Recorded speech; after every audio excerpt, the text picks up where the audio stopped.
And actually, last time we saw Impunity deciding to go for Arden as their first pick, with a few other strong picks being on the table. They did end up with the Baron on that team, but it just wasn't the right pick in that situation. We said it might have worked out with the Arden if they were able to keep him alive, but the dive coming out from, and I believe the poke just on the side of Infamous was too strong. But here's the first pick I do agree with for no reason whatsoever.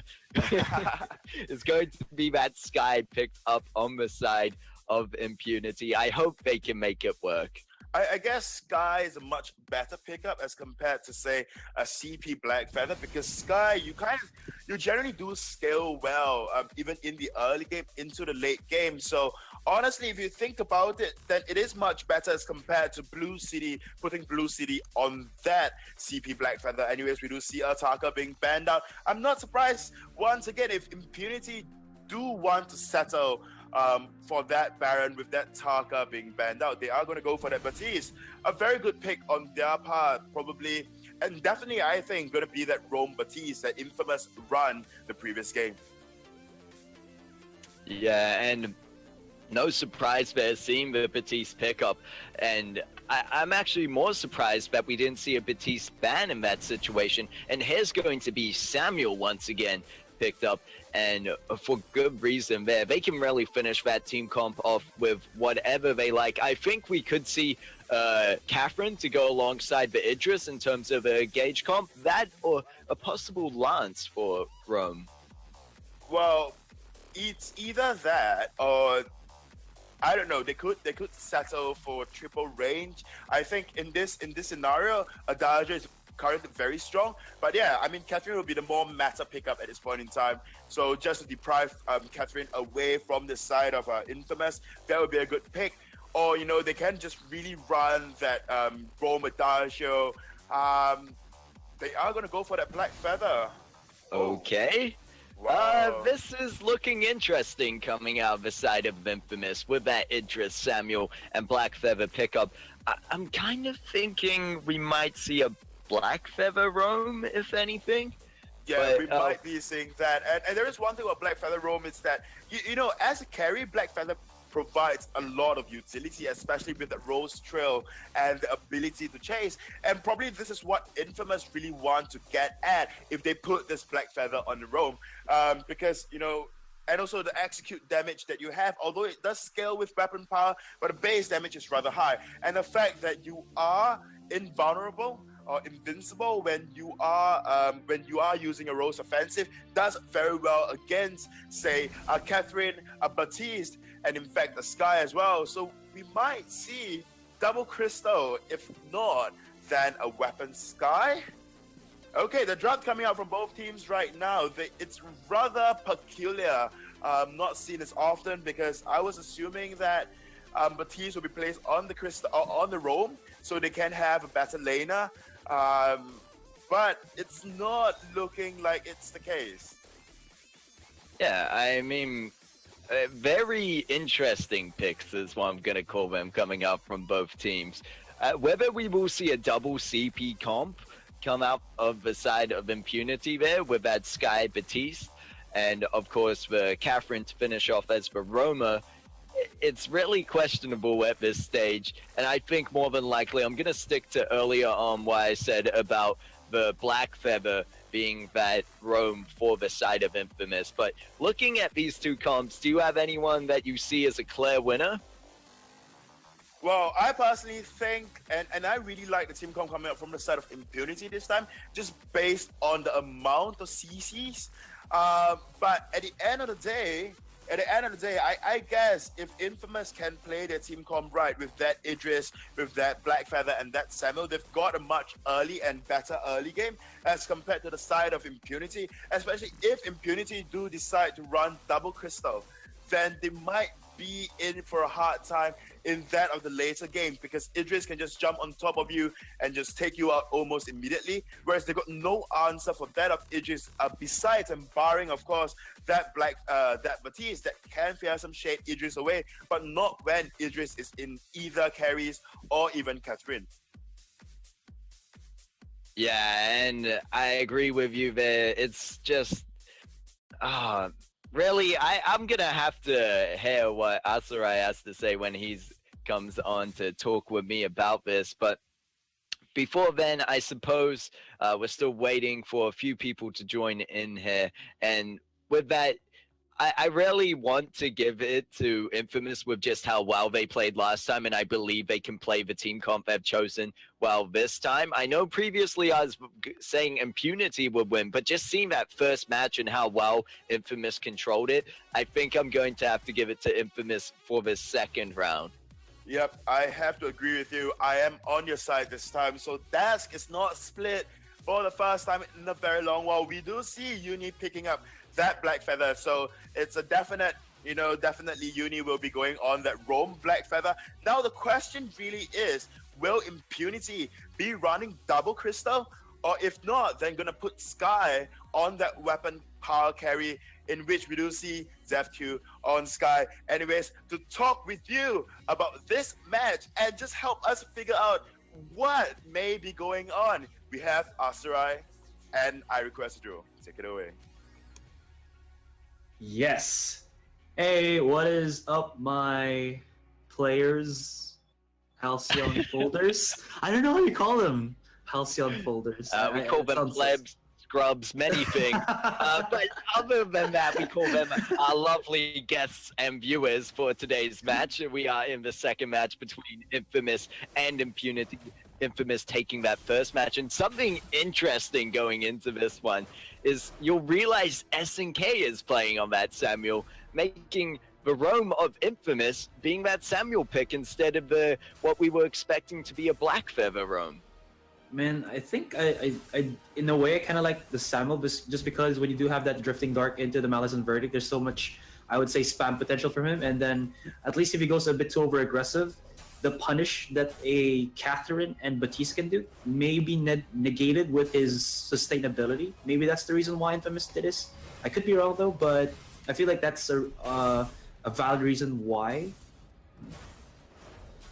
Yeah, and I don't know if we'd see it in terms of like the Roma. I don't know if they'd pick up maybe a Frostburn on that Drifting Dark to help slow them down with that, because otherwise you really aren't utilizing the kit of Samuel. As you said, you would prefer to see the Samuel in a jungle position just to be able to pull out that poke. So I am a bit disappointed myself as well, but also interested to see how Infamous are going to make this one work. Yeah, because they have a lot of dives right now.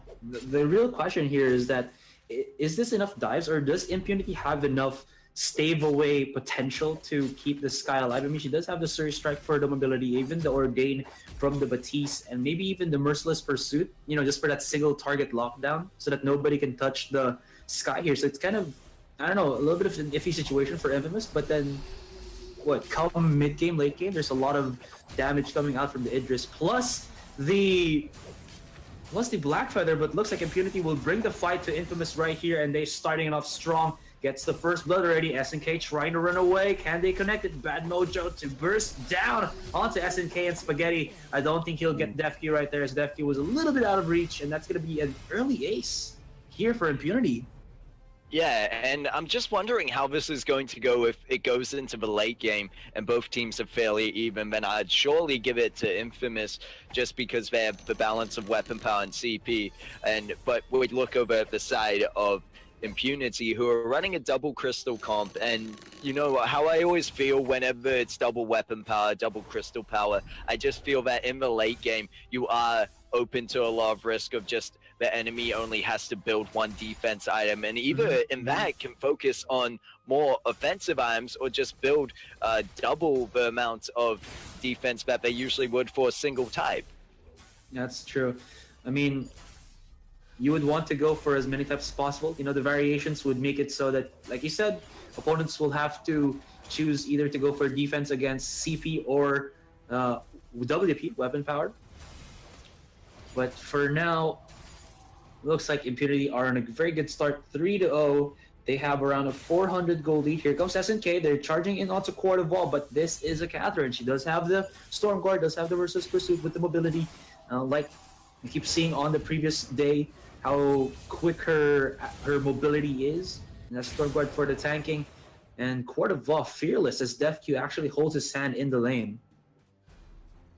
Yeah, and it might have just been a lucky take by Impunity there, but obviously moving in as a team well coordinated, and I think we can expect that from both teams. In the previous match, we saw how well Infamous played when they were always up in the lane, and it was what I noted as a problem, that I think Impunity was always just a man down up in lane, and that could have even helped them just win the fights or stop the snowball as much coming out from the side of Infamous. And already we see Impunity doing that kind of similar strat that we saw Infamous doing, and now putting everyone up in the lane. However, Infamous, not afraid to back down from that, are going to respond to that. They are responding right now. Indeed, Uni from the sidelines goes in with the poke. Spaghetti is right here. Uni's the first one to actually get level 6, so he does have the Rose offensive, but I don't think that's enough of a momentum shifter here in terms of the skills to put this in the favor of Infamous, though they might go a little bit sneaky. SNK right here to the sides. No, he's just going to provide a little bit of support into his lane as he tries to break down the minions pushing through it. And, well, there you have it. Nothing yet to follow for Impunity. What's their next step here, do you think? For the side of Impunity, I think really just trying to get that early game is going to be so important to them. As I mentioned earlier, with problems we may see into the late game, and that shows even more reason for them to stick together. But their team comp rarely works well together if you're able to catch out those that Blue City is able to trap in the Ordained, and then Court of War being able to follow up with the Merciless Pursuit. It's a very good CC combo that they have there. And once DefQ hits level 6, we might even be seeing some of that change into possible Death from Aboves. And yeah, I like to see that kind of strength come out from Impunity in this early to mid game, because otherwise, as I said earlier, I think just the balance of the side of Infamous's team comp will pull them through. Of course, Samuel not being a meta roamer at all, I think he's still going to be able to make it work, because he will have that Oblivion when he hits level 6, and that'll be his form of CC. Other than that, providing, I really don't know what he's going to be able to do with the Malice and Verdict, but we're gonna hope for something. We'll see first if he will be building into that Frostburn just for the slow of it. The soft CC is really going to be good. But Infamous, as immediately as they saw that there's only 2 people here onto the lane, they immediately break down the turrets and catch off Impunity off guard here. Cordovos going aggressive. He does have the Merciless Pursuit, but Rose offensive from Uni just for the back off, just for the meantime. Cordovos down low on HP. Here comes SNK into the silence, pushes out the Malice and Verdict with a little bit of that zoning. And looky here, Infamous able to break down a turret. Yeah, and Infamous obviously going from that turret directly to the gold mine, really want to push their gold lead. And we saw in the previous match how well they're able to start snowballing. So it's really only a 1k gold lead, or just over to a 1.5k gold lead, when they're seeing it's 16.8 over to the 15.3 on the side. Yeah. Of Impunity. So it's not much right now, but you saw how well they did it. They did it without any deaths handed over to the side. Of course, they weren't able to get kills of their own, but we even saw reflected in the scoreboard of the last match with, I believe, is only something like 7 kills on the side of Infamous by the end of the match, and 1 on the side of Impunity. They're really not focused so much on kills, whereas they're focused on objectives and winning the game overall. Yeah, because, you know, in a game like this, kills matter only so much as you get the objectives, because if you get the kills and you don't transition that into pushes on the turrets, you know, the gold miner, even the Kraken, once you hit that 15-minute mark, is not really going to transition you for a win. Although, come late game, who do you think is scarier here? Is it going to be Infamous's, I would say, double dive Black Feather Idris, or is it going to be Impunity with their somewhat CC control type of composition and the Sky in the backline? Well, I think if Impunity are able to chain their CC well and get the jump onto Infamous, then I would go for them. But in this case, Infamous just proving strong so far.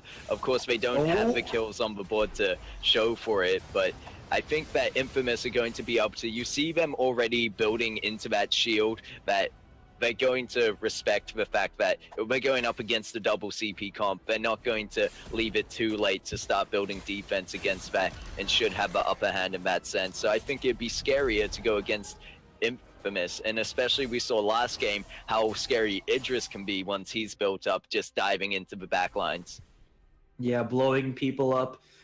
So with that, like you said, shields all across the board. A nice exit strategy there for Infamous. Even though they got pushed back, they were very low in HP. They still went to the jungle here of Impunity, a little bit fearless, and got, I think, a couple of jungle camps. So that's pretty good from them. Like you said, objectives all day long here for Infamous, and they're starting to a little bit get away from this game. Like a while ago, they were around 1k gold lead. Now they're starting to rack around 2, and they're getting a bit more comfortable putting Impunity into the lane, looking for the fights, because they know that they can dive. If they can spot out DefQ, he might not be protected enough by Quart of War. Here's the death from above, but it's not going to connect at all. DefQ pushes out the forward barrage. Here comes Quart of War into the sides, already put down his blast tremors. So a lot of the ultimates here for Impunity were already used. Prism Shade is just off of cooldown right now, but is that going to be enough here? I'm not sure just yet. Okay, fight might break out here. They're really just trying to figure what the others would try to do. Uni a little bit caught out here, has to back off. There's Quart of War. He finds an opening, but immediately Blue City from the sidelines uses the bad mojo and the fearsome shade for that pushback just for the meantime, as Infamous almost taking down DefQ. Quart of War still here, trying to do the best that he can. There's going to be the Glimmer Strike. Where is Spaghetti? He pops out, but he gets killed himself, and Quart of War looks to actually connect the Merciless Pursuit. DefQ gonna try to follow. He goes for the Rose Offensive to the sides, has the shield. He's trying to back away. Look at that poke onto the Batiste. He actually pops the Batiste from that far of a range. SNK, maybe this is why the reason he has the Malice Inverted, because there you go. It's gonna be perfect. Perfectly aimed, and that's gonna be the ace here for Infamous. They do lose Uni, but they get themselves quite a bit of a fight there. Wow. Yeah, it's quite interesting to see that SNK, although with no damage at this point, just by being in Malice and being able to have those empowered Malice and Verdict seems to be enough for him. And as I mentioned earlier, surprised to not see Frostburn coming out, but what it looks like we might see is with that Void Battery, it could go into the Echo, and you want to get the Oblivion. It's just quite a big range that you're able to use, and it'd be good for zoning potential into the fight, especially when Idris would jump in there. And right now we see all the kills going over to the side of Impunity as they pick up another onto that Samuel. They are at 6 kills to 3. They might find that first return turret in this situation though. Let's see if they can, because Infamous are going to be looking to say no. SNK is still 4 seconds out of the fight, but I think Spaghetti and Uni are just enough to stave off the pressure. I could be wrong here. Quart of War goes with the connection on that Merciless Pursuit, forces out Uni to use his first Rose Offensive, but you got to remember, guys, that does have 2 charges on it, so you can use it twice in succession. And Impunity, once they saw SNK was going back into the lane, they immediately back off. Yeah, so, Infamous game ready for a fight, possibly. Very good, I guess, positioning, you could say, by the side of Infamous. More so just sticking together all the time. And we've seen it from once they take the first turret, I'd say, they generally start to stick together. And it's just, from there, they're ready for any fight. They don't want to be down a man in a lot of fights. And you can see as soon as they see someone on the side of Impunity about to back away, as we saw previously at that turret, they're ready to go for objective or to initiate their own fight. Now, there is, like you said, with the Void Battery, an Echo build onto the Samuel. So this is double Drifting Dark, double Oblivion. So this is going to be pretty interesting on how Infamous are going to use this to actually catch off or maybe initiate with Uni and Spaghetti. As for the side of Quart of War, he did not go for an Echo himself, or will go for an Echo himself, but he prioritized going first for the Fountain and that coat of plates plus the Crucible. So he's really just looking to counter the CCs that Infamous are trying to stack up here. Still, no blood has been spilled just yet. Uni is a little bit out of position here. There's a death from above by DefQ, but he takes quite a bit of damage with the poke. There's the Oblivion. Asleep is going to be the minions, but Sadly enough, Cordoval was just out the edge of that one, so no harm, no foul. Oh, Yeah, they but still want to go for the fight? Yeah, it looks like they will try jump onto Quarterboy here, who's a bit tanky, especially with the help of that Crystal Sentry that no one's really putting in check. And here we go. Fight might break out here. Defke uses another ultimate of his, but now they're kind of put in a very weird situation where Infamous are breaking down into this turrets. They're going to be going in aggressive. And look at the HP of SNK. It's going to be very low. Oh, the Drifting Dart keeping him a little bit alive there with the massive verdict as well. And the dive from Spaghetti and Uni enough to slash away at their targets. There's Cordoval, uses a Storm Guard, putting back the damage as he is trying to tank it as well. Merciless Pursuit just to get back into his base for the heals. 11, 10 seconds onto his teammates. Will this be enough? Look at the damage from this Black Feather, from this Idris. And ladies and gentlemen, what a game from Infamous. We thought it was going to be Impunity with that 3-0 start, but hello, 2-0.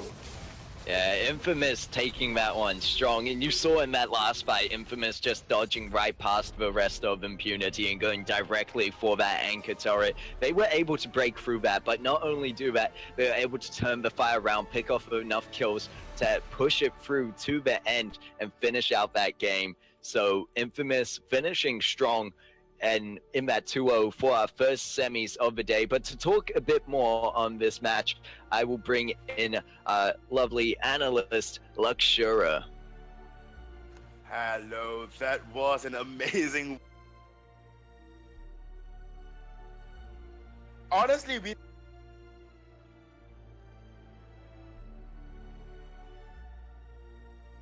done, of course, carry, but that wasn't the case. That wasn't the case. Is it now?